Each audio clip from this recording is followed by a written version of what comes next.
ꯃꯌꯥꯝꯕꯨ ꯑꯍꯥꯟꯕꯃꯛꯇꯗ ꯆꯦꯅꯦꯜ ꯑꯁꯤꯒꯤ ꯃꯥꯏꯀꯩꯗꯒꯤ ꯇꯔꯥꯝꯅ ꯑꯣꯛꯆꯕꯒ ꯂꯣꯏꯅꯅ ꯄꯥꯟꯊꯣꯏ ꯃꯉꯥꯡꯅ ꯏꯀꯣꯛ ꯅꯣꯅ ꯈꯣꯏꯔꯝꯖꯔꯤ꯫ ꯉꯁꯤꯁꯨ ꯃꯌꯥꯝꯒꯤꯗꯃꯛꯇ ꯅꯨꯡꯉꯥꯏꯔꯕ ꯋꯥꯔꯤ ꯑꯃ ꯄꯨꯗꯨꯅ ꯂꯥꯛꯆꯔꯦ꯫ ꯋꯥꯔꯤ ꯑꯁꯤꯒꯤ ꯃꯃꯤꯡꯅ ꯃꯤꯅꯥꯏꯅ ꯂꯩꯃ ꯁꯤꯖ ꯑꯣꯏꯈꯤꯕ꯫ ꯋꯥꯔꯤ ꯑꯁꯤꯕꯨ ꯏꯕꯤꯔꯛꯄꯅ ꯕꯤꯖꯨ꯫ ꯍꯧꯖꯤꯛ ꯃꯌꯥꯝꯒꯤ ꯃꯐꯝꯗ ꯋꯥꯔꯤ ꯑꯁꯤ ꯈꯨꯗꯣꯜ ꯇꯝꯖꯔꯤ꯫ ꯃꯌꯥꯝ ꯄꯨꯟꯅ ꯇꯥꯃꯤꯟꯅꯔꯁꯤ꯫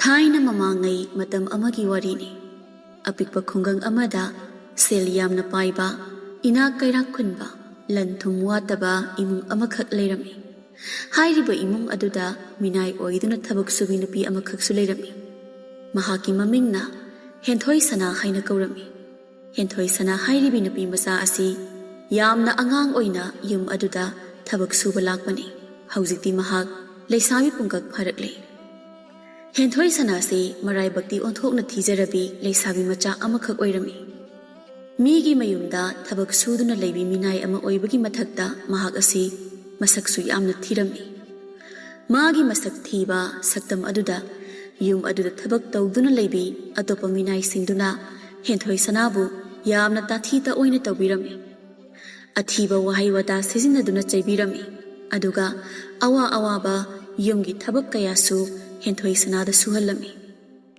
ꯃꯌꯥꯝ ꯑꯗꯨꯅ ꯃꯉꯣꯟꯗ ꯌꯦꯡꯂꯤꯕ ꯃꯤꯠꯌꯦꯡ ꯍꯦꯟꯊꯣꯏ ꯁꯅꯥ ꯂꯣꯏꯅ ꯈꯪꯏ꯫ ꯑꯗꯨꯕꯨ ꯃꯈꯣꯏꯒ ꯊꯑꯣꯏꯅ ꯑꯣꯟꯁꯤꯟꯅꯕ ꯄꯥꯝꯗꯕꯒꯤ ꯃꯥ ꯇꯨꯃꯤꯟ ꯂꯩꯊꯣꯛꯂꯝꯃꯤ꯫ ꯅꯣꯡꯃ ꯅꯨꯃꯤꯠ ꯑꯃꯈꯛꯅꯤ ꯍꯦꯟꯊꯣꯏ ꯁꯅꯥꯅ ꯌꯨꯝ ꯑꯗꯨꯒꯤ ꯃꯅꯤꯡ ꯑꯣꯏꯔꯞ ꯂꯩꯔꯤꯕ ꯆꯥꯎꯔꯕ ꯂꯩꯀꯣꯜ ꯑꯗꯨꯗ ꯂꯩ ꯄꯥꯝꯕꯤꯁꯤꯡ ꯏꯁꯤꯡ ꯆꯥꯏꯗꯨꯅ ꯂꯩꯔꯝꯃꯤ꯫ ꯇꯥꯟꯖꯥ ꯑꯗꯨꯗ ꯌꯨꯝ ꯑꯗꯨꯗ ꯊꯕꯛ ꯇꯧꯕꯤ, ꯃꯉꯣꯟꯗꯒꯤ ꯈꯔ ꯆꯍꯤ ꯍꯟꯕꯤ ꯅꯨꯄꯤ ꯑꯅꯤꯈꯛ ꯃꯥꯒꯤ ꯃꯅꯥꯛꯇ ꯆꯪꯂꯛꯂꯝꯃꯤ꯫ ꯅꯨꯄꯤ ꯑꯅꯤꯗꯨꯒꯤ ꯃꯃꯤꯡꯅ ꯊꯥꯗꯣꯏ ꯑꯃꯗꯤ ꯂꯩꯅꯥ ꯍꯥꯏꯅ ꯀꯧꯔꯝꯃꯤ꯫ ꯊꯥꯗꯣꯏꯅ, "ꯍꯦꯟꯊꯣꯏ ꯁꯅꯥ, ꯑꯩꯈꯣꯏꯅ ꯅꯪꯕꯨ ꯇꯨꯔꯦꯜꯗꯒꯤ ꯏꯁꯤꯡ ꯁꯣꯛꯂꯨꯁꯨ ꯍꯥꯏꯔꯒ ꯀꯩꯒꯤ ꯁ꯭ꯋꯥꯏꯗ ꯂꯩ ꯏꯁꯤꯡ ꯆꯥꯏꯔꯒ ꯂꯩꯔꯝꯃꯤꯅꯣ?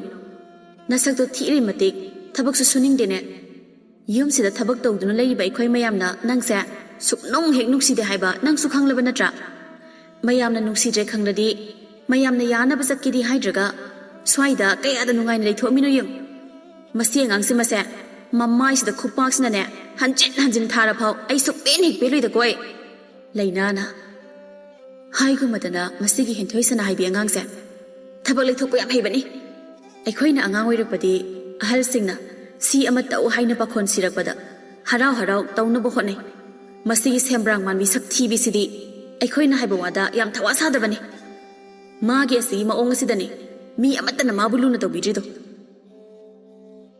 ꯍꯦꯟꯊꯣꯏ ꯁꯅꯥꯅ ꯏꯪꯅ ꯂꯦꯝꯅ ꯈꯨꯝꯂꯛꯂꯝꯃꯤ꯫ "ꯏꯆꯦꯁꯤꯡꯅ ꯑꯩꯉꯣꯟꯗ ꯇꯧ ꯍꯥꯏꯕꯤꯔꯝꯕ ꯊꯕꯛꯁꯤꯡꯗꯣ ꯅꯅꯥꯎꯅ ꯂꯣꯏꯅ ꯇꯧꯖꯔꯕꯅꯤ."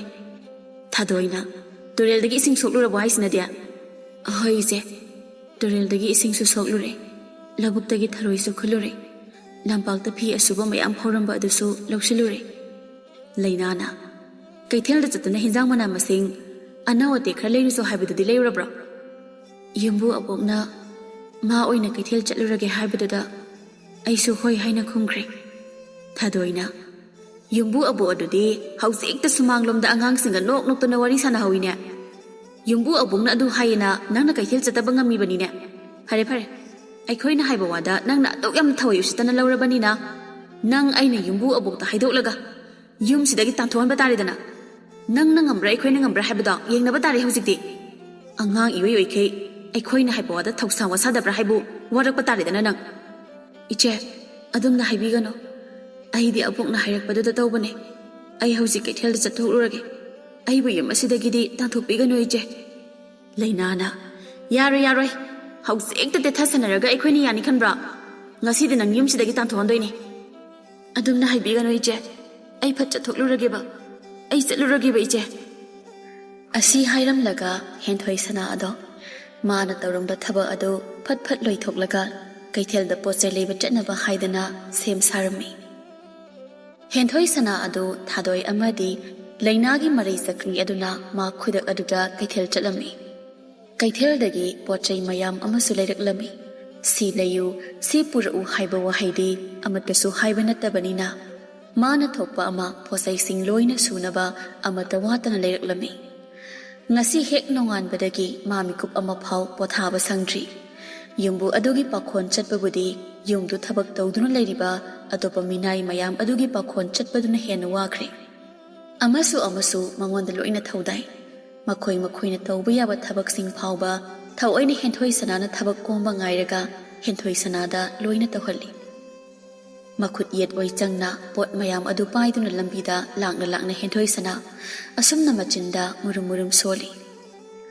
wasu akhre hesemba minai na mapu sajaning basidi karida hangune yumbu abo adude aingonda pakhon kaya bosidi thabak tawmina bi ahal singduna khit hele aingonda thaudaningba ahal niko moiga manara kari kana duno khanbagi ai tumina leithoklabane adu natrabadi ai ngahana yumda nungaina leijakhiba yarabane moisu moina aingonda oliba thawoina aingonda awaba piriba mayam basigi mahai soidana phangbo oisano aina yamna pendana sap solabani noi asumna ngang lakpana henthoi sana yum adu yaurakle mana yumduda yaurakpa matam adudadi yamna thinglamle yumduda leiba mi oising amadi thabak tawba mi oising pumba nongdangi sang hinjang loina chanaraduna magi thokpa tumbana tumba pothaba tumnaduna lekhre yum adu ichikle mi amatagi makhol tadre usek waya sanga loina tumnakhre henthoi sana su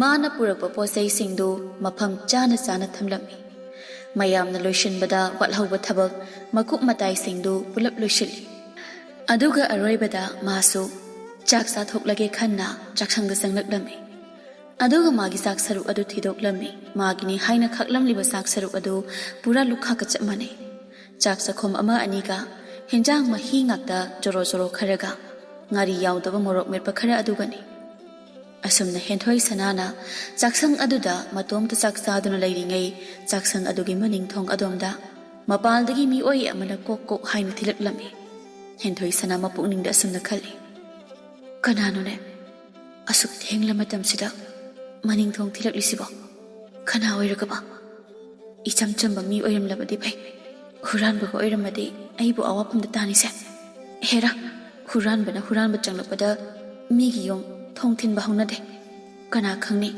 awa ana tarba mi oising oirambaso asi khana henthoi sana ada chak tarambadagi hawatuna maning thonglomda laklami aduga thong adu hangduna yengba matamdadi angang nupi masa amakhak leptuna leirami angang adu phibam yamna kaire mayang khukang ama tawre chada thaktabana masa ison chona ure mana selekliba phijol adusu segairaba machu thoktraba yamna mallaba phijolni henthoi sanadu angang aduda munna yenglaga leirami thangnaba mikupta angang nupi masa aduna asumna hairami iche saklabi ai chak yamna lamle ngarangdagi chak maru ama phau charaktri aibu karigumba kharada pibiyuba chak maru ama khakta oirasu aigi saruk pibiyu ngasigi numit asida ichena aigi aram khawrangba asi kokhallabadi ichegi tungi punsida nungai yaifabata oibiyu henthoi sana chakti yamna lamlabani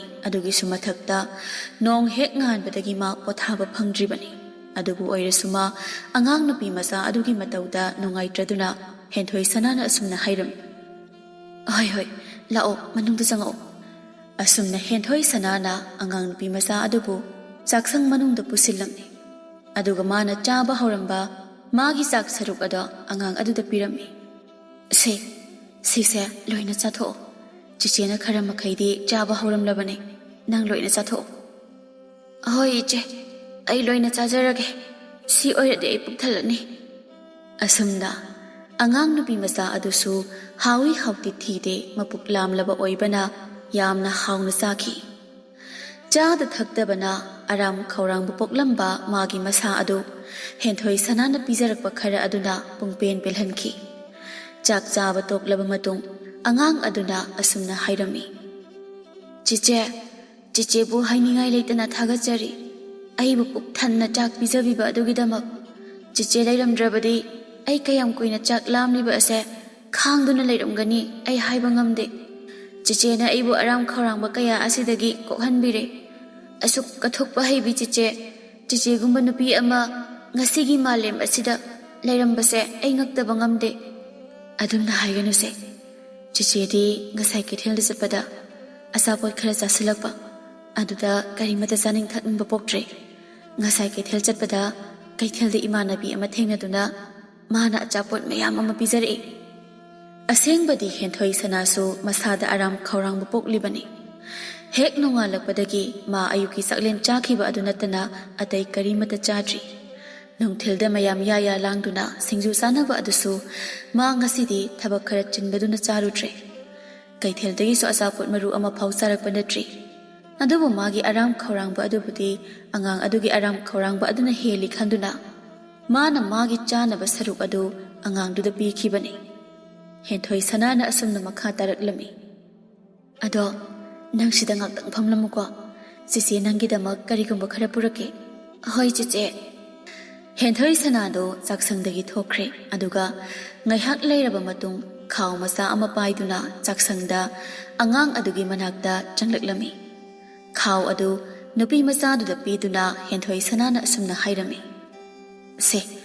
ꯁꯤꯗ ꯅꯪꯅ ꯆꯥꯕ ꯌꯥꯕ ꯆꯥꯅ ꯊꯛꯅꯕ ꯈꯔ ꯌꯥꯎꯕꯅꯦ ꯆꯥꯛ ꯂꯥꯝꯂꯕ ꯃꯇꯝ ꯆꯤꯆꯦꯅ ꯄꯤꯔꯤꯕ ꯆꯥꯅ ꯊꯛꯅꯕ ꯈꯔꯁꯦ ꯆꯥꯗꯨꯅ ꯅꯪꯒꯤ ꯑꯔꯥꯝ ꯈꯧꯔꯥꯡꯕ ꯑꯗꯣ ꯈꯔꯗ ꯑꯣꯏꯔꯁꯨ ꯍꯟꯊꯕ ꯑꯣꯏꯌꯨꯀꯣ ꯍꯣꯏ ꯆꯤꯆꯦ ꯑꯩ ꯑꯃꯨꯛ ꯆꯠꯂꯒꯦ ꯑꯗꯨꯗꯤ ꯍꯣꯏ ꯆꯠꯂꯣ ꯃꯝꯒ ꯃꯝꯕꯁꯤꯗ ꯅꯪꯅ ꯆꯠꯇꯧꯔꯤꯅꯦ ꯇꯧꯔꯤꯁꯤꯕꯨ ꯀꯩꯝꯇ ꯇꯧꯔꯣꯏꯌꯦ ꯆꯤꯆꯦ ꯑꯗꯨꯗꯤ ꯑꯩ ꯑꯃꯨꯛ ꯆꯠꯂꯒꯦꯀꯣ ꯆꯤꯆꯦ ꯑꯁꯨꯝꯅ ꯃꯈꯣꯏ ꯑꯅꯤꯗꯨ ꯉꯥꯏꯍꯥꯛ ꯋꯥꯔꯤ ꯋꯥꯇꯥꯏ ꯇꯧꯔꯕ ꯃꯇꯨꯡ ꯑꯉꯥꯡ ꯅꯨꯄꯤ ꯃꯆꯥ ꯑꯗꯣ ꯃꯐꯝ ꯑꯗꯨꯗꯒꯤ ꯆꯠꯈꯤꯔꯝꯃꯤ ꯍꯦꯟꯊꯣꯏ ꯁꯅꯥꯁꯨ ꯃꯥꯒꯤ ꯇꯧꯒꯗꯕ ꯃꯊꯧꯁꯤꯡ ꯂꯣꯏꯅ ꯁꯤꯠ ꯅꯥꯟꯅ ꯂꯣꯏꯁꯤꯜꯂꯤ ꯊꯕꯛ ꯃꯌꯥꯝ ꯑꯗꯨ ꯂꯣꯏꯔꯛꯄꯗ ꯑꯍꯤꯡ ꯐꯅꯗꯤ ꯊꯦꯡꯂꯦ ꯆꯥꯛ ꯂꯥꯝꯕꯒꯤ ꯃꯕꯨꯛ ꯀꯨ ꯈꯣꯡꯂꯛꯄ ꯑꯗꯨꯗ ꯃꯥ ꯏꯁꯤꯡ ꯊꯛꯇꯨꯅ ꯆꯥꯛ ꯂꯥꯝꯕ ꯈꯪꯂꯝꯃꯤ ꯍꯌꯦꯡ ꯅꯣꯡꯉꯥꯜꯂꯒ ꯑꯣꯏꯅ ꯀꯩꯅꯣ ꯆꯥꯕ ꯌꯥꯕ ꯈꯔ ꯆꯥꯔꯒꯦ ꯈꯟꯈ꯭ꯔꯦ ꯊꯕꯛ ꯄꯨꯝꯂꯣꯏ ꯂꯣꯏꯔꯕ ꯃꯇꯨꯡ ꯍꯦꯟꯊꯣꯏ ꯁꯅꯥꯗꯨ ꯃꯥꯅ ꯇꯨꯝꯂꯤꯕ ꯀꯥ ꯑꯗꯨꯒꯤ ꯃꯅꯨꯡꯗ ꯆꯪꯂꯛꯇꯨꯅ ꯐꯃꯨꯡ ꯑꯗꯨꯗ ꯀꯥꯈꯠꯇꯨꯅ ꯇꯨꯝꯊꯕ ꯊꯦꯝꯃꯤ ꯑꯗꯨꯕꯨ ꯃꯥ ꯉꯁꯤꯗꯤ ꯐꯅ ꯋꯥꯔꯨꯔꯁꯨ ꯄꯥꯛ ꯍꯦꯛ ꯇꯨꯝꯊꯕ ꯌꯥꯗꯦ ꯃꯃꯤꯠ ꯑꯗꯨ ꯑꯗꯨꯃꯛ ꯄꯥꯡꯗꯨꯅ ꯑꯌꯦꯡꯕ ꯑꯃꯗ ꯑꯗꯨꯃꯛ ꯌꯦꯡꯂꯒ ꯂꯩꯔꯝꯃꯤ ꯇꯥꯟꯖꯥ ꯑꯗꯨꯗ ꯃꯥꯒꯤ ꯀꯥ ꯑꯗꯨꯒꯤ ꯊꯣꯡꯅꯥꯎ ꯋꯥꯡꯃꯗ ꯀꯔꯤꯒꯨꯝꯕ ꯉꯧꯔꯣꯛ ꯉꯧꯕ ꯃꯉꯥꯜ ꯑꯃꯈꯛ ꯀꯣꯏꯄꯥꯏ ꯄꯥꯏꯗꯨꯅ ꯂꯩꯔꯤꯕ ꯑꯗꯨ ꯍꯦꯟꯊꯣꯏ ꯁꯅꯥꯅ ꯑꯃꯨꯛ ꯍꯦꯛ ꯎꯔꯝꯃꯤ ꯍꯦꯟꯊꯣꯏ ꯁꯅꯥ ꯃꯄꯨꯛꯅꯤꯡꯗ ꯑꯁꯨꯝꯅ ꯈꯜꯂꯤ ꯀꯔꯤꯅꯣ ꯑꯁꯤꯗ ꯂꯩꯔꯤꯕ ꯑꯁꯤꯕꯣ ꯑꯉꯧꯕ ꯃꯉꯥꯜ ꯑꯃ ꯀꯣꯏꯄꯥꯏ ꯄꯥꯏꯔꯤꯕ ꯑꯁꯤꯕꯨ ꯎꯆꯦꯛ ꯑꯣꯏꯔꯕ ꯖꯥꯠꯂꯣ ꯑꯩꯕꯨ ꯊꯣꯡꯅꯥꯎ ꯑꯁꯤ ꯍꯥꯡꯗꯣꯛꯂꯗꯨꯅ ꯌꯦꯡꯂꯁꯤꯔꯥ ꯃꯇꯝꯁꯤ ꯑꯥ ꯌꯧꯈ꯭ꯔꯦ ꯑꯩ ꯊꯣꯡꯅꯥꯎ ꯑꯁꯤ ꯍꯥꯡꯕꯗꯤ ꯍꯥꯡꯂꯔꯣꯏꯒꯦ ꯍꯌꯦꯡ ꯅꯣꯡꯉꯥꯜꯂꯒ ꯑꯣꯏꯅ ꯀꯔꯤꯅꯣ ꯍꯥꯏꯕꯗꯨ ꯌꯦꯡꯂꯒꯦ ꯑꯁꯨꯝꯅ ꯋꯥꯈꯜ ꯉꯥꯏꯍꯥꯛ ꯈꯜꯂꯝꯂꯕ ꯃꯇꯨꯡ ꯍꯦꯟꯊꯣꯏ ꯁꯅꯥ ꯃꯃꯤꯠ ꯎꯏꯁꯤꯟꯗꯨꯅ ꯇꯨꯝꯕ ꯊꯦꯝꯈꯤꯔꯝꯃꯤ ꯉꯥꯏꯍꯥꯛꯀꯤ ꯃꯇꯨꯡꯅꯤ ꯍꯦꯟꯊꯣꯏ ꯁꯅꯥꯅ ꯃꯥꯒꯤ ꯐꯃꯨꯡꯗ ꯅꯤꯡꯉꯥꯏꯗ ꯇꯨꯝꯂꯤꯉꯩ ꯇꯟꯖꯥ ꯑꯗꯨꯗ ꯃꯤꯇ꯭ꯔꯪꯒꯤ ꯃꯇꯧꯒꯨꯝ ꯃꯥꯒꯤ ꯀꯥꯒꯤ ꯊꯣꯡꯅꯥꯎ ꯑꯗꯣ ꯃꯁꯥ ꯃꯇꯣꯝꯇ ꯇꯞꯅ ꯍꯥꯡꯗꯣꯔꯛꯂꯝꯃꯤ ꯑꯗꯨꯒ ꯉꯧꯔꯣꯛ ꯉꯧꯕ ꯈꯨꯅꯨ ꯑꯃꯈꯛ ꯀꯥ ꯃꯅꯨꯡ ꯑꯗꯨꯗ ꯄꯥꯏꯁꯤꯜꯂꯛꯂꯝꯃꯤ ꯍꯦꯟꯅ ꯉꯛꯂꯤꯕꯗꯤ ꯈꯨꯅꯨ ꯑꯗꯨꯒꯤ ꯃꯆꯤꯟꯗ ꯂꯨꯄꯥꯒꯤ ꯈꯥꯕꯩ ꯃꯆꯥ ꯑꯃꯈꯛ ꯆꯤꯛꯂꯛꯂꯤꯕ ꯑꯗꯨꯅꯤ ꯈꯨꯅꯨ ꯑꯗꯨꯅ ꯈꯥꯕꯩ ꯃꯆꯥ ꯑꯗꯨ ꯍꯦꯟꯊꯣꯏ ꯁꯅꯥꯒꯤ ꯐꯃꯨꯡꯒꯤ ꯈꯨꯌꯥꯔꯣꯝ ꯊꯪꯕ ꯂꯩꯃꯥꯏ ꯑꯗꯨꯗ ꯊꯥꯗꯔꯝꯃꯤ ꯑꯗꯨꯒ ꯃꯥꯁꯨ ꯑꯃꯨꯛ ꯀꯥꯗꯨꯗꯒꯤ ꯄꯥꯏꯈꯤꯔꯝꯃꯤ ꯉꯧꯔꯣꯛ ꯉꯧꯕ ꯈꯨꯅꯨ ꯑꯗꯨꯅ ꯍꯦꯛ ꯄꯥꯏꯈꯤꯕꯒ ꯀꯥ ꯑꯗꯨꯒꯤ ꯊꯣꯡꯅꯥꯎ ꯑꯗꯨꯁꯨ ꯃꯁꯥ ꯃꯇꯣꯝꯇ ꯂꯣꯟꯁꯤꯟꯖꯈ꯭ꯔꯦ ꯑꯗꯨꯒ ꯑꯉꯧꯕ ꯃꯉꯥꯜ ꯑꯗꯨꯁꯨ ꯇꯞꯅ ꯇꯞꯅ ꯃꯃꯤ ꯁꯥꯝꯈ꯭ꯔꯦ ꯃꯊꯪꯒꯤ ꯅꯨꯃꯤꯠ ꯌꯧꯔꯛꯂꯤ ꯍꯦꯟꯊꯣꯏ ꯁꯅꯥꯗꯣ ꯇꯨꯝꯕ ꯍꯧꯒꯠꯂꯛꯂꯝꯃꯤ ꯃꯥꯒꯤ ꯐꯃꯨꯡ ꯑꯗꯨꯗ ꯐꯝꯂꯒ ꯃꯁꯥꯗꯨ ꯇꯤꯡꯂꯤ ꯌꯥꯡꯂꯤꯔꯝꯃꯤ ꯇꯥꯟꯖꯥ ꯑꯗꯨꯗ ꯃꯥꯒꯤ ꯐꯃꯨꯡꯒꯤ ꯈꯨꯌꯥꯔꯣꯝ ꯊꯪꯕ ꯂꯩꯃꯥꯏ ꯑꯗꯨꯗ ꯂꯨꯄꯥꯒꯤ ꯈꯥꯕꯩ ꯃꯆꯥ ꯑꯃꯈꯛ ꯇꯥꯗꯨꯅ ꯂꯩꯔꯤꯕ ꯑꯗꯨ ꯍꯦꯟꯊꯣꯏ ꯁꯅꯥꯅ ꯎꯔꯝꯃꯤ ꯍꯦꯟꯊꯣꯏ ꯁꯅꯥ ꯈꯥꯕꯩ ꯑꯗꯨꯗ ꯃꯨꯟꯅ ꯌꯦꯡꯂꯒ ꯃꯄꯨꯛꯅꯤꯡꯗ ꯑꯁꯨꯝꯅ ꯈꯜꯂꯤ ꯀꯔꯤꯅꯣꯅꯦ ꯁꯤꯕꯣ ꯈꯥꯕꯩ ꯃꯆꯥ ꯑꯁꯤꯕꯨ ꯀꯅꯥꯅ ꯁꯤꯗ ꯀꯔꯤꯒꯤꯗꯃꯛ ꯊꯝꯂꯝꯃꯤꯅꯣ ꯉꯔꯥꯡ ꯑꯩꯅ ꯀꯥ ꯂꯣꯏꯁꯤꯟꯕꯗ ꯈꯥꯕꯩ ꯑꯁꯤ ꯂꯩꯍꯧꯗꯕꯅꯤꯗ ꯑꯗꯨꯒ ꯉꯁꯤꯅ ꯀꯝꯗꯧꯅ ꯂꯩꯔꯝꯃꯤꯕ ꯑꯁꯨꯝꯅ ꯋꯥꯈꯜ ꯈꯟꯅ ꯈꯟꯅ ꯍꯦꯟꯊꯣꯏ ꯁꯅꯥ ꯇꯨꯝꯕ ꯍꯧꯒꯠꯂꯦ ꯑꯗꯨꯒ ꯃꯥꯒꯤ ꯀꯥꯗꯒꯤ ꯊꯣꯛꯂꯛꯂꯒ ꯑꯌꯨꯛꯀꯤ ꯃꯥꯅ ꯇꯧꯒꯗꯕ ꯃꯊꯧꯁꯤꯡ ꯂꯣꯏꯅ ꯇꯧꯊꯣꯛꯂꯦ ꯃꯁꯥ ꯃꯎ ꯁꯦꯡꯗꯣꯛꯂꯝꯃꯤ ꯑꯗꯨꯒ ꯃꯐꯤ ꯑꯁꯦꯡꯕ ꯁꯦꯠꯇꯨꯅ ꯂꯨꯄꯥꯒꯤ ꯈꯥꯕꯩ ꯃꯆꯥ ꯑꯗꯨ ꯄꯥꯏꯔꯒ ꯆꯥꯛꯁꯪꯂꯣꯝꯗ ꯆꯪꯂꯛꯂꯝꯃꯤ ꯍꯦꯟꯊꯣꯏ ꯁꯅꯥ ꯃꯄꯨꯛꯅꯤꯡꯗ ꯑꯁꯨꯝꯅ ꯈꯜꯂꯤ ꯁꯤꯒꯤ ꯈꯥꯕꯩ ꯃꯆꯥ ꯑꯁꯦ ꯃꯁꯛꯁꯨ ꯌꯥꯝꯅ ꯐꯖꯩ ꯆꯥꯛꯁꯪꯗ ꯄꯨꯁꯤꯜꯂꯒ ꯊꯝꯂꯒꯦ ꯑꯁꯨꯝꯅ ꯍꯦꯟꯊꯣꯏ ꯁꯅꯥ ꯑꯗꯨ ꯆꯥꯛꯁꯪꯗ ꯆꯪꯂꯛꯇꯨꯅ ꯌꯨꯝꯗꯨꯗ ꯂꯩꯔꯤꯕ ꯃꯤꯑꯣꯏ ꯄꯨꯝꯅꯃꯛꯀꯤ ꯆꯥꯅ ꯊꯛꯅꯕꯁꯤꯡ ꯁꯦꯝ ꯁꯥꯕꯤꯔꯦ꯫ ꯃꯗꯨ ꯂꯣꯏꯔꯗꯨꯅ ꯑꯃꯨꯛ ꯃꯈꯣꯏꯒꯤ ꯆꯥꯅꯕ ꯁꯔꯨꯛꯁꯤꯡ ꯈꯥꯏꯗꯣꯛꯂꯒ ꯄꯤꯖꯔꯝꯃꯤ꯫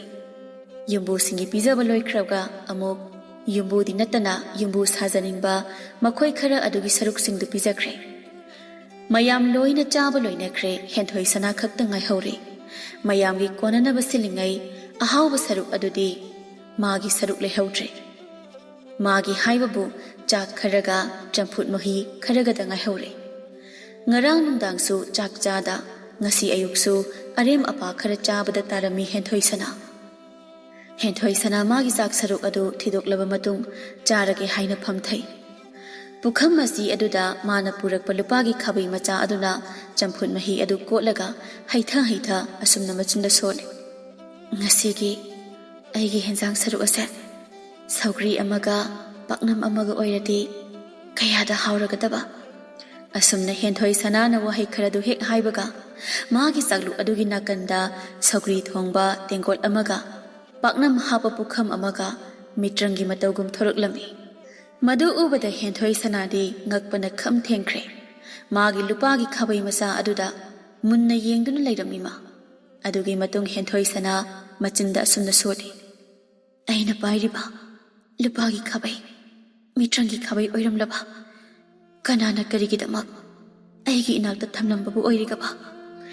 ꯍꯦꯟꯊꯣꯏ ꯁꯅꯥꯁꯨ ꯍꯦꯟꯖꯥꯡ ꯑꯍꯥꯎꯕ ꯃꯥꯅ ꯄꯥꯝꯖꯕ ꯑꯗꯨ ꯌꯥꯎꯔꯕꯗ ꯃꯥꯒꯤ ꯆꯥꯛ ꯁꯔꯨꯛ ꯑꯗꯣ ꯍꯥꯎꯅ ꯐꯖꯅ ꯆꯥꯊꯣꯛꯂꯦ꯫ ꯑꯁꯨꯝꯅ ꯅꯨꯃꯤꯠ ꯑꯗꯨꯗꯒꯤ ꯍꯧꯅ ꯍꯦꯟꯊꯣꯏ ꯁꯅꯥ ꯑꯗꯨ ꯃꯥꯒꯤ ꯂꯨꯄꯥꯒꯤ ꯈꯥꯕꯩ ꯃꯆꯥ ꯑꯗꯨꯒꯤ ꯃꯇꯦꯡꯅ ꯃꯥꯅ ꯆꯥꯅꯤꯡꯕ ꯃꯊꯦꯜ ꯂꯨꯀꯣꯏ ꯀꯌꯥ ꯆꯥꯕ ꯐꯪꯂꯝꯃꯤ꯫ ꯑꯍꯥꯎꯕ ꯃꯊꯦꯜ ꯆꯥꯔꯕꯅꯤꯅ ꯍꯧꯖꯤꯛꯇꯤ ꯍꯦꯟꯊꯣꯏ ꯁꯅꯥ ꯑꯗꯨ ꯃꯁꯥ ꯃꯎ ꯐꯒꯠꯂꯦ꯫ ꯌꯦꯡꯕꯗ ꯊꯣꯠ ꯅꯧꯅ ꯎꯔꯦ꯫ ꯍꯥꯟꯅꯒꯤ ꯆꯤꯔꯤ ꯌꯥꯡꯒꯪꯕꯤ, ꯌꯦꯟ ꯑꯅꯥꯕ ꯃꯥꯟꯕꯤ ꯍꯦꯟꯊꯣꯏ ꯁꯅꯥ ꯑꯗꯨ ꯍꯧꯖꯤꯛꯇꯤ ꯑꯣꯏꯗ꯭ꯔꯦ꯫ ꯃꯇꯝ ꯈꯔ ꯍꯧꯖꯤꯟꯈ꯭ꯔꯦ, ꯏꯪꯊꯝꯊꯥꯒꯤ ꯏꯪꯂꯕ ꯅꯨꯡꯊꯤꯜ ꯑꯃꯈꯛꯅꯤ꯫ ꯍꯦꯟꯊꯣꯏ ꯁꯅꯥ ꯑꯗꯨ ꯃꯈꯨꯠꯇ ꯄꯣꯂꯥꯡ ꯑꯃ ꯄꯥꯏꯗꯨꯅ ꯃꯈꯣꯏꯒꯤ ꯌꯨꯝꯕꯨ ꯑꯗꯨꯒꯤ ꯑꯆꯧꯕ ꯏꯪꯈꯣꯜꯗ ꯂꯥꯛꯇꯨꯅ ꯍꯩ ꯑꯃꯗꯤ ꯑꯇꯩ ꯄꯣꯠꯆꯩ ꯈꯔ ꯍꯦꯛꯄ ꯂꯥꯛꯂꯝꯃꯤ꯫ ꯌꯨꯝꯕꯨ ꯑꯗꯨꯒꯤ ꯌꯨꯝꯅ ꯃꯐꯝ ꯑꯃꯗ ꯂꯩ, ꯑꯗꯨꯒ ꯃꯈꯣꯏꯒꯤ ꯍꯩ ꯑꯃꯗꯤ ꯑꯇꯩ ꯍꯦꯟꯖꯥꯡ ꯅꯥꯄꯤꯁꯤꯡ ꯊꯥꯕ ꯍꯤꯡꯈꯣꯜ ꯑꯗꯨꯅ ꯃꯈꯣꯏꯒꯤ ꯌꯨꯝ ꯑꯗꯨꯗꯒꯤ ꯈꯔ ꯆꯠꯂꯒ ꯂꯩ꯫ ꯑꯁꯨꯝꯅ ꯃꯥꯅ ꯂꯝꯕꯤꯗ ꯂꯥꯛꯄꯗ ꯂꯝꯕꯤꯒꯤ ꯃꯇꯥꯏ ꯑꯃꯗ ꯑꯍꯜ ꯑꯣꯏꯔꯕꯤ ꯅꯨꯄꯤ ꯑꯃꯈꯛ ꯐꯝꯗꯨꯅ ꯂꯩꯔꯝꯃꯤ꯫ ꯅꯨꯄꯤ ꯑꯗꯨ ꯏꯪꯕꯒꯤ ꯃꯁꯥ ꯊꯛ ꯅꯤꯛꯂꯝꯃꯤ꯫ ꯅꯨꯄꯤ ꯑꯗꯨꯒꯤ ꯃꯇꯧ ꯌꯦꯡꯕ ꯉꯝꯗ꯭ꯔꯗꯨꯅ ꯍꯦꯟꯊꯣꯏ ꯁꯅꯥꯗꯨ ꯅꯨꯄꯤ ꯑꯗꯨꯒꯤ ꯃꯅꯥꯛꯇ ꯆꯪꯁꯤꯟꯗꯨꯅ ꯃꯥꯅ ꯏꯜꯂꯤꯕ ꯑꯊꯥꯕ ꯏꯅꯐꯤ ꯑꯗꯨ ꯑꯍꯜ ꯑꯗꯨꯗ ꯄꯤꯔꯝꯃꯤ꯫ ꯑꯕꯣꯛ, ꯁꯦ ꯑꯩꯒꯤ ꯐꯤ ꯑꯁꯤ ꯏꯟꯕꯤꯌꯣ꯫ ꯑꯁꯨꯛ ꯏꯪꯈ꯭ꯔꯕ ꯃꯇꯝ ꯑꯁꯤꯗ ꯑꯕꯣꯛ ꯅꯇꯣꯝꯇ ꯁꯣꯔꯣꯛꯀꯤ ꯃꯇꯥꯏꯗ ꯂꯩꯔꯝꯕ ꯑꯁꯦ ꯌꯥꯝꯅ ꯅꯨꯡꯉꯥꯏꯇꯦ꯫ ꯑꯍꯜ ꯅꯨꯄꯤ ꯑꯗꯨꯅ ꯑꯁꯨꯝꯅ ꯈꯨꯝꯂꯝꯃꯤ꯫ ꯊꯥꯒꯠꯆꯔꯤ ꯑꯕꯣꯛꯀꯤ ꯏꯕꯦꯝꯃ, ꯑꯕꯣꯛꯁꯦ ꯉꯁꯥꯏ ꯌꯨꯝꯗꯒꯤ ꯊꯣꯔꯛꯄꯗ ꯐꯤ ꯑꯃꯐꯥꯎ ꯏꯜꯂꯛꯇ꯭ꯔꯦ꯫ ꯁꯨꯃꯥꯏꯅ ꯏꯪꯒꯅꯤ ꯈꯪꯗꯕꯅ ꯁꯦꯜ ꯈꯔ ꯌꯥꯎꯔꯕꯗꯤ ꯀꯩꯊꯦꯜꯗꯒꯤ ꯍꯜꯂꯛꯄꯗ ꯐꯤ ꯑꯃ ꯂꯩꯔꯛꯀꯦ ꯈꯟꯕꯅꯤ, ꯑꯗꯨꯕꯨ ꯑꯩꯉꯣꯟꯗ ꯁꯦꯜꯁꯨ ꯑꯃꯠꯇ ꯌꯥꯎꯗ꯭ꯔꯦ꯫ ꯍꯟꯗꯛꯀꯤ ꯏꯪꯊꯝꯊꯥ ꯑꯁꯤꯗ ꯑꯩ ꯏꯁꯥꯅ ꯏꯟꯖꯅꯕ ꯐꯤ ꯈꯔ ꯂꯣꯟꯒꯦ ꯈꯟꯕꯅꯤ, ꯑꯗꯨꯕꯨ ꯁꯦꯜ ꯍꯦꯛ ꯂꯩꯇꯗꯅ ꯂꯪ ꯑꯃꯐꯥꯎ ꯍꯦꯛ ꯂꯩꯕ ꯉꯝꯗ꯭ꯔꯦ꯫ ꯑꯕꯣꯛꯁꯦ ꯐꯤ ꯂꯣꯟꯕ ꯍꯩꯕ꯭ꯔꯣ? ꯀꯔꯤꯒꯤ ꯍꯩꯇꯅꯤ? ꯑꯕꯣꯛꯅ ꯅꯍꯥ ꯑꯣꯏꯔꯤꯉꯩ ꯁꯦල් ꯃꯇꯤꯛ ꯆꯥꯅ ꯊꯣꯛꯂꯤꯉꯩ ꯃꯇꯝꯗ ꯑꯩꯅ ꯏꯪꯊꯝꯊꯥ ꯈꯨꯗꯤꯡꯒꯤ ꯀꯩꯊꯦꯜꯗ ꯆꯠꯇꯅ ꯑꯩ ꯏꯁꯥꯅ ꯂꯣꯟꯖꯕ ꯐꯨꯔꯤꯠ ꯐꯤ ꯃꯌꯥꯝ ꯑꯃ ꯌꯣꯜꯂꯤꯕꯅꯤꯅꯦ꯫ ꯃꯗꯨ ꯌꯣꯟꯕꯗꯒꯤ ꯐꯪꯂꯛꯄ ꯁꯦꯜ ꯃꯌꯥꯝ ꯑꯗꯨꯅ ꯑꯕꯣꯛꯀꯤ ꯏꯃꯨꯡ ꯄꯨꯔꯤꯕꯅꯤ꯫ ꯑꯗꯨꯕꯨ ꯍꯧꯖꯤꯛꯇꯤ ꯑꯕꯣꯛ ꯌꯥꯝꯅ ꯁꯣꯜꯂꯦ, ꯏꯃꯨꯡ ꯄꯨꯕꯤꯅꯕ ꯃꯤ ꯂꯩꯇ꯭ꯔꯦ꯫ ꯈꯔ ꯇꯦꯛ ꯇꯧꯗꯅ ꯍꯦꯟꯖꯥꯡ ꯃꯅꯥ ꯃꯁꯤꯡ ꯈꯔ ꯌꯣꯜꯂꯒ ꯂꯩꯔꯤꯕ ꯑꯁꯤꯅꯤ꯫ ꯑꯗꯨꯕꯨ ꯍꯧꯖꯤꯛꯇꯤ ꯍꯦꯟꯖꯥꯡ ꯃꯅꯥ ꯃꯁꯤꯡ ꯌꯣꯟꯕ ꯃꯤꯑꯣꯏꯁꯤꯡꯒꯤ ꯃꯁꯤꯡ ꯑꯗꯨꯛꯀꯤ ꯃꯇꯤꯛ ꯍꯦꯟꯒꯠꯂꯦ, ꯑꯗꯨꯅꯅꯦ ꯄꯣꯠ ꯁꯤꯠꯄꯁꯨ ꯌꯥꯝꯅ ꯍꯟꯊꯔꯦ꯫ ꯄꯣꯠ ꯂꯩꯕ ꯂꯥꯛꯄ ꯃꯤ ꯃꯁꯤꯡꯗꯒꯤ ꯄꯣꯠ ꯌꯣꯟꯕ ꯂꯥꯛꯄ ꯃꯤ ꯃꯁꯤꯡꯅ ꯍꯦꯜꯂꯦꯅꯦ ꯀꯩꯊꯦꯜꯁꯦ꯫ ꯍꯣꯏꯁꯦ, ꯑꯗꯣ ꯑꯕꯣꯛ, ꯑꯩꯅ ꯑꯕꯣꯛꯇ ꯂꯪꯈꯔ ꯄꯤꯔꯕꯗꯤ ꯂꯪ ꯑꯗꯨꯒꯤ ꯃꯇꯦꯡꯅ ꯑꯕꯣꯛꯅ ꯐꯤ ꯂꯣꯜꯂꯒ ꯁꯦꯜ ꯇꯥꯟꯕ ꯉꯝꯈꯤꯗ꯭ꯔꯣ? ꯉꯝꯒꯗꯕ ꯑꯣꯏꯔꯕꯗꯤ ꯑꯩ ꯂꯪ ꯈꯔ ꯑꯕꯣꯛꯀꯤꯗꯃꯛ ꯈꯨꯗꯣꯜ ꯇꯝꯖꯒꯦ꯫ ꯂꯪ ꯑꯗꯨꯕꯨ ꯂꯩꯔꯕꯗꯤ ꯁꯦꯜ ꯇꯥꯟꯕ ꯍꯥꯏꯕꯗꯣ ꯑꯔꯥꯏꯕ ꯊꯕꯛ ꯑꯣꯏꯔꯕꯅꯤꯅꯦ꯫ ꯑꯗꯨꯗꯤ ꯑꯕꯣꯛ, ꯉꯥꯏꯍꯥꯛꯇꯪ ꯁ꯭ꯋꯥꯏꯗ ꯂꯩꯕꯤꯔꯝꯃꯨꯀꯣ, ꯑꯩꯕꯨ ꯉꯥꯏꯕꯤꯔꯝꯃꯨ꯫ ꯑꯩ ꯌꯨꯝ ꯐꯥꯎꯕ ꯍꯥꯏꯐꯦꯠꯇꯪ ꯆꯠꯂꯨꯈꯤꯒꯦ꯫ aduga abokki lang khara purake. Hoi hoi, abok ngairamge. Asumna hairamlaba matung Henthoi sana adu mafamdudagi parap laklami. Magi yumbu adugi mayum yaunaba. Yum adu yauraduna magi ka manungda changlakle aduga kachin oirap thariba piktak tawba upu adu hangduna manungdagi lang mayom ani puthuraklami. Maduda sunatana makhoigi yumbu singduna setna chanaramba pirol amanba khara yomsinlaga khaw amada haplaba matung ma yum adudagi thoraktuna ahal adugi manakta hathu tawna laklami. Henthoi sana mana purakpa lang amadi atay pirol singdu ahal aduda pirami. Abo se manungda lang amadi atay pirol mayam amasu yaurabane. Abok amadi aboki imung manunggi miyoisingna setna chanaba yagani. Kahena amanba amata natribane. Ibema punsi nungsangna hingkhoko matam chuppada taibang mapuna thousand biba oisan. Sidagi hena migi mateng pangba ngamnaba yaifabata oyu ko isunupi. Aboki thousand ado nasu aina lemna makphangba oijagi abo. Asumna Henthoi sanada thamoi sengna yaifa thousand kaya piramlaba matung ahal adu harau mayum yaunaba chatkirami. Henthoi sanasu ahal aduna harau mayumda chatkiba adu thawai tana nokphet tawna yengjarami. Magini haibada wasak amata leitrabasu leita laira awa ana tarabasingna magi mateng lauraga maithongda momon tawba mayamdu mayamna hankibagi saktam adu ubada Henthoi sana aduki matik penjarami. Numit adugi ahimni Henthoi sana nungaina magi piklaba ka manung aduda magi piklaba phamung aduda nungaina tungkhun tandun leiri.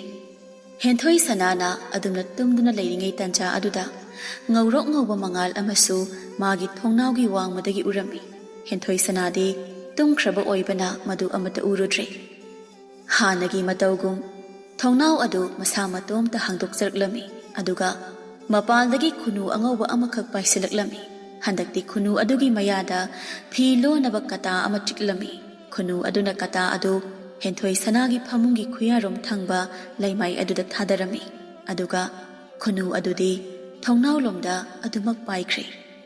Khunu aduna hek paikhibaga thongnau adusu masa matomta amuk lonsinjarami. Angakpa matawni tawriba ado ayengba misak amada tu chunghanba pokadaba matawni. Mathang namit yaurakle Henthoi sanana tumba haugalakpada magi khuya aduda philo naba kata ama tarambadu ubada Henthoi sanadi ngakpana kham thenglami. Ma phamungdagi kumthai aduga kata aduna ta aduna leiriba adugi manakta changsinduna yengi. Kata adu hek yengbada yamna magul leina ui.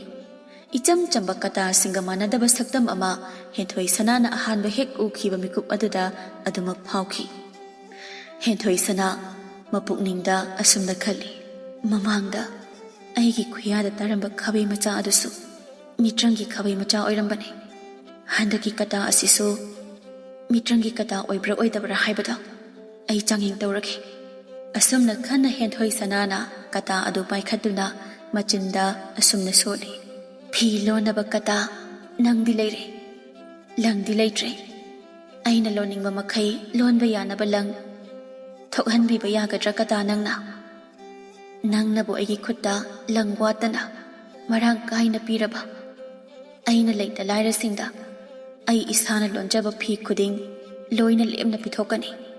Asumna Henthoi sanana hek haibaga angakpagi matawgum kata aduna masa matomta lang makhal kaya puthoraklami. Henthoi sana mapukningda harawa phaujarami.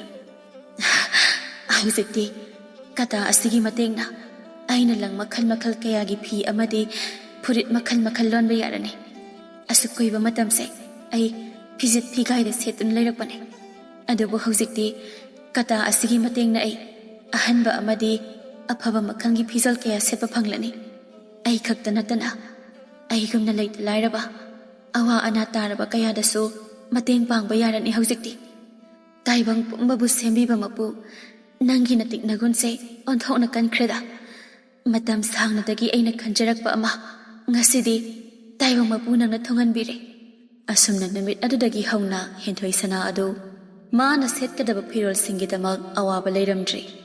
Mana setnaba khakta natana atay lairaba amadi tola tarabasinggi fizolsingsu mana sembirami. Mabuk phabi, migi awaba uba yandabi, mateng yamna panganbi henthoi sana ado. Magi mabuk phaba adugi mahai oina haujikti ahawba mathelu koi kaya chaningbata chaba aduga setningba fizolsu setningbata setba misak ama oirami. Tha amagi matam haujinkhre ingtham thagi kham thengna inglaba matam yoksilakle. Taibang mi oiba pumba ayamba matamda magi yum manungda maitikduna phi athaba induna leinaba matamni. Kanasu mapal thoknade maru oiba thabak amagi mapal thokpa natana atay ayamba matamda magi yumda leinaba matam aduni. Nungdang athengba matam amakhakni. Yumda da leiriba yumbu amadi atay thabak tawba miyoising loina tumnakraba matamni. Henthoi sanadi magi mathau watli mayam pumna magna charam thaklambagi chaikhairiba mayam ada ma loisinba mathau tari. Asumna ingtham thagi chik lauba nuksitna mapanda liri sitbagi makhol aduna tantha oiduna henthoi sana saksang aduda thabak loisinduna leirami. Asumna mana thabak loisinduna leiringai tanja aduda saksangi maning thong adu mapandagi kokok haina thilaklami. Henthoi sanado thabak tawriba adu pumloi loiraba oibana maning thong adomda laktuna thong adu hangduna yengi. Mapalda nupa amakhak leptuna leirami. Nupa adu yengbada phibam chadre. Lamsang lakpagi waba amadi chokthabagi mami tai. Ayingba marakta lakpagi mamai adusu ngangsilami. Nupa aduna asumna hairami. Ibema, nang kurasi kaithildagi yumda halakpane. Isasisu ingbana loire. Nongsu tasilakle. Aingonda satinsu amatta yaurokte. Ibemana yarabadi nang kurasi ngasi ahingsimade. Ay maphamsida lekjarage. Henthoi sana mapukningda asumna khalli. Karina tawriba mataw aside. Yumdugi yumbu abok adunadi masak khangdaba miyoi. Yumsida sanghangano. Changjafam pigano haibane. Adubu aigi mangda lepliba napa aside. Phibam othokna kaire. Aduga nong marak asida. Aina ipagumlaba asibu kamdawna sakhrona tangane. Yumsida leiba mioi khuding loina tumnakre. Phare ai miwa tagi tarasano. Khura asibudi changjafam pirage. Asumna khanduna henthoi sanana hairaklami. Ahoi khura, ngasigi ahing asimadi khura saksang asida pothabiro. Thagajari ibema. Ibemagi laman amadi punsisu paton sinjare. Adumna haibigano khura. Sidi angamba mateng pangnabane. Ai khura gidamak chana thaknaba khara sem sajarake. Phagani ibema. Asumna henthoi sanana sakhangdaba nupa asigidamak mana chana thaknaba kaya ama sem sabirami. Henthoi sanagi sebada nupa adu aduki matik thamoi pelami. Champut asaba adu thakna nupa aduna asumna hairami. Ibema gumna thamoi sengbi. Minung shilaibi nupi ama aigi punsida thingnatri. Atay yumsingda changduna aina changjafam thirure. Adubu makhoinadi aigi isak itawasida kari oina khallabano khang. Aigi changjafam piraktre. Adamna haibigano khura. Aiso sakthiriba asidi. Mapal thongi sakdam haibasidi. Taibang mapugi khudolni. Adubu mioiba aikhoigi nunggi oiba pukning wakhal amadi minungsi haibasida athoiba magunni. Mapal thongi sakdamda yenglaga migi masak lepa yade haibase makhoina khangdabagi tawrini. Nupa aduna asumna khumi. Ibemadi mapal thongda sakthirasu mina yengbada sakthibini hairabasu ibemagumna thamoi sengba minungsi sawa nupide malem asida leiramaro. Nunggi oiba phajaba asina khwaidagi athoiba magunni. Aina hairiba ase nang kaidongda kawgano. Punsi chupa thamoi sengbi minung shilaibi oyu. Nongma natraga nongmadi nang athoibi nupi ama soidana oirakani. Ahoi khura, khuragi thaujal adumak aisu phangba oijage. Punsi chupa thamoi sengbi minung shilaibi nupi oijage. Phare matam su thengkre. Nang su pothanaba tawro. Khura su potharage ko. Ahoi khura. Asumna ngaihak nupa aduga wari watai tawraba matung henthoi sanasu magi ka adugi manungda changduna tungkhirami. Aduga nupa adusu chaksang aduda tumlami. Mathangi namit oirakle ayuk yamna nganna yumdugi mi amata hawgatnadringai henthoi sanaga nupa aduga hana hawgatlami. Nupa aduna asumna hairami. Ibema, khura amuk chatnaba tawragiko. Matang sabada amuk thengnarasi. Ohai khura, nasai suraija haurage. Taibang mapu mana tamlabadi. Ipa isa amuk thengnaba oisiko. Madumak taibang mapuna thawjanbiba oisano. Asumna nupa aduna henthoi sanada thagat wahai khara hairamlaba matung masu yum adu thadoktuna chatkre. Ngaihak leiraga yumdugi miyoising loina hawgatnarakle. Miyoy amatana khangkhidre yumduda nupa adu laklami haibase. Numit adugi nungdangni henthoi sanado magi ka adugi manungda nungaina tumduna leiringai tanja aduda hanagi matawgum magi thongna wangmada ngaurok ngawba mangal ama uraklami. Thangnaba mikupta thongnaw adu masa matomta hangdokjarami. Aduga mapaldagi khunu angawba amakhak paisilaklami. Handakti khunu adugi machinda angawba phadi amakhak chiktuna puraklaga henthoi sanagi phamung adugi khuyarom thangba leimai aduda thadarami. Adu loiraga khunu ado thongnaw wangmada paithokre ma hek paikhibaga thongnaw adusu masa matomta thingjinjakhirami. Mathangi numit yaurakle henthoi sanana tumba hawgalakpada khuya aduda phadi ama taribadu urami. Kanana thadaramba phadi nusina amu phanadum tan chare aina mai taithoknaba phadi lekte khalambada sigi phadi sina taithoklaki. Asumna numit adudagi hauna henthoi sanana phadi adu magi mamai mamit ta thoklaba matung mamai taithoklami. Phadi aduna mamai hek taithokpaga henthoi sanadu nongma nongmagi oina tapna tapna magi athiba adu mangkhiduna masak tapna tapna phajakhalaklami. Asumna matam kharagi matung haujikti henthoi sana hairibi sakthibi minai nupi adu masak mataw yamna phajabi nupi ama haibadu oirakle.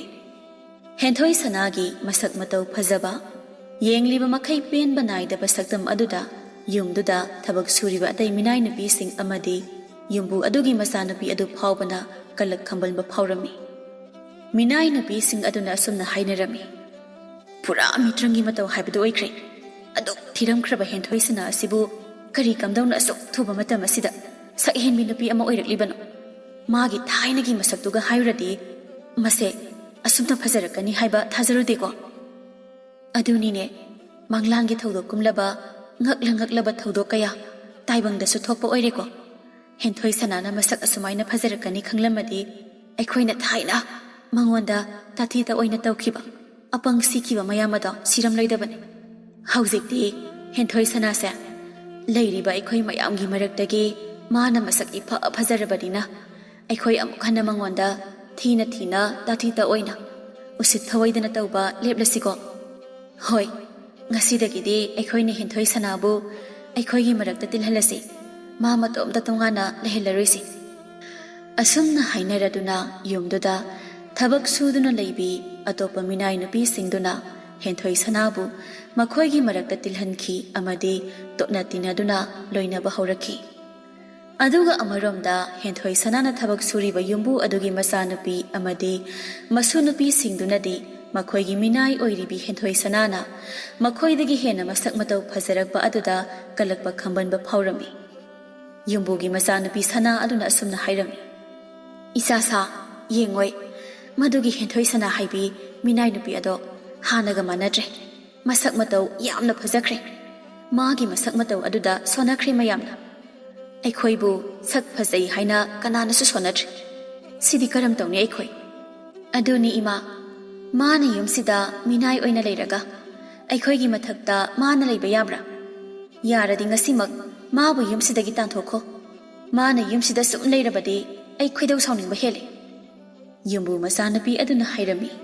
Phare haujimak mi ama thakho aduga henthoi sanabu mafam asida kaholo. Phagani ima. Asumna yumbu masanapi aduna yathang pirabada minai amana henthoi sanabu kaurure. Yumbugi yathangni khana henthoi sanasu mana tawramba thabak adu hundoklamlaga laklami. Indomcha nasada kari haibiningba.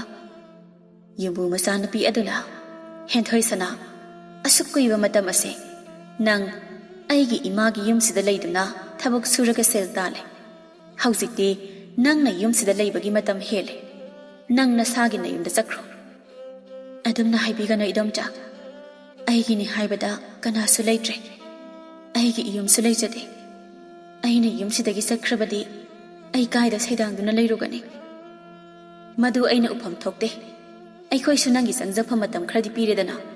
Haujikti madugi matam hele. Nang nasagi pot yomduna haujimak chakro. Natrabadi nang afaba oiroi. Idomcha. Asumna henthoi sana kaptuna lehawi. Adubu yombu masanupi adugi yathang ma ngakna chatpa tabani. Henthoi sana kapna magi mapot masai sing yom sitle. Aduga yumdudagi thoraklami. Henthoi sana na asum lakliba adu yum adudagi umang taba lambi adumdani. Suklaba mamlaba umang aduda henthoi sana makhong na asum laklami. Ma na asum na lakpada tanja sana laptak na hui khongbagi makhol su taraklami. Henthoi sana mapukningda asum na khali. Hui khongbagi makhol di tarise. Asoi anakpada mi soidana leiramgani. Asum na henthoi sana do wakhal kharadi chauthoklammi. Henthoi sana su hui singduna khongbagi khongul liduna asum lakle. Mana asumna lakpada kona thangda hui singdu urami. Hui singdu da natte. Hui singdu go loina duna lakliba satan ba singdu su mana urami. Satan ba singduna su henthoi sana bu urabada magi manakta sangsilaklammi. Satan ba singdugi marakta lamdam adugi khwaidagi khukan pangalba sana konungi phamnaiba amagi machanupa su yaurami. Mahaki mamingna thauba haina kaurami. Henthoi sanagi phajaraba maithong ubada thaubadi pungau ngaukri. Thaubana asumna hairami. Sakhen binu jaw. Suklaba mamlaba umanga sida nupi nangna karigi natopta laklibano. Henthoi sana tapna khummi. Natal aidi laibak thibini. Aigi yum ima ipa amadi sagai natai kanasu leitre. Aina hana thabak suramba imung adunasu aibu leiranu haina tanthorakle. Adugi aigi sangjapam thirakpane. Nangi asengba tanja yenglaga aigi oijaba lobudi nate. Adubu sakhen binangbu urubu mikupta pakhang aigi thamoidi nungsibana pathokle. Ikok nona nolokna haijari. Tamba aigi loinabi oibiro. Punsi supa nangbu inalta siksina thamjake. Nupa adugi wahai tabada henthoi sanadi manglanga pangkhak oire. Magi hanagi masak khuthi aduda madi punsi supa luhongba phangdana sirani haina yamna warambani. Adubu haujikti mana mangjaramba manglal ama mangphangnare. Magi mapuroiba ama phanglagani. Mamitta macha uduna magi oiba piktak tauba imung manung ama lingduna nungaina palagani. Thaubagi wa aduda henthoi sana su yaraduna makhoi animak thaubagi mayum tamna laklami. Makhoi anigi luhongbagi ahing aduni. Henthoi sanana thongnau adugi nakanda phamduna leiringai khunu anghoba adu magi manakta pairaklami. Aduga mana henthoi sanada piramba khudol ahum adu puduna khunu adu paikhirami. Khunu aduna paikhiba uraga henthoi sana mapukningda asumna khalli. Taibang pumnamakpu sembiba mapu.